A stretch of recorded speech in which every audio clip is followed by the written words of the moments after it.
Government officials insist that this is an isolated incident. Have you ever said that you would rather see bodies pile up and go into another third lockdown?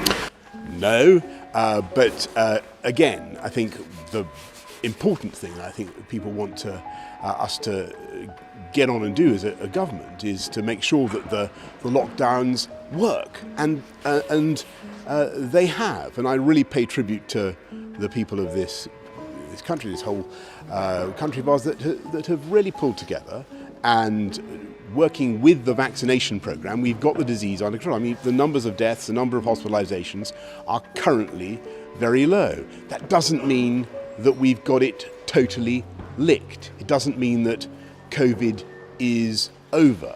And we've got to be realistic about that.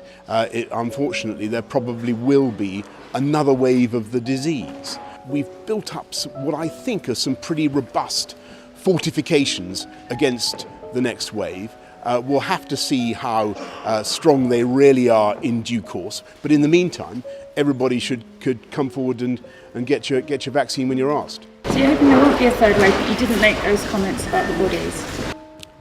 Yes and no, yes. So, did you ever discuss using a donation to pay for the Downing Street flat refurbishment? If there's anything to be said about that, any declaration to be made, that will of course be made in due course. And I'm finding that actually what people here in North Wales, here in Wrexham, want us to concentrate on is making sure we get on with the vaccine rollout.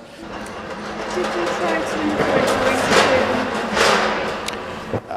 Absolutely not.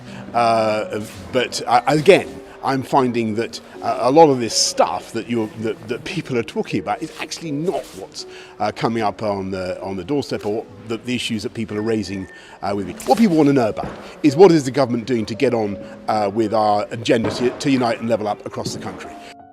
What I want is a full and transparent investigation into everything that's going on. We've got lots of investigations going on, but we haven't got anything that's looking at the pattern of behaviour.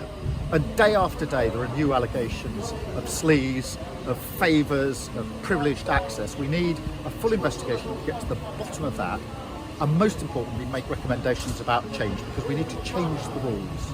We cannot have this situation where we've got dodgy contracts, we've got WhatsApp groups, we've got the health secretary with shares in a company that may be getting contract from the NHS. You've got David Cameron texting people about green stuff. We cannot go on like this day after day with the drip of allegation. We need to get to the bottom of it. We need strong recommendations for change, because I think for a lot of people, this is beginning to feel very strongly like one rule for them and another rule for everybody else.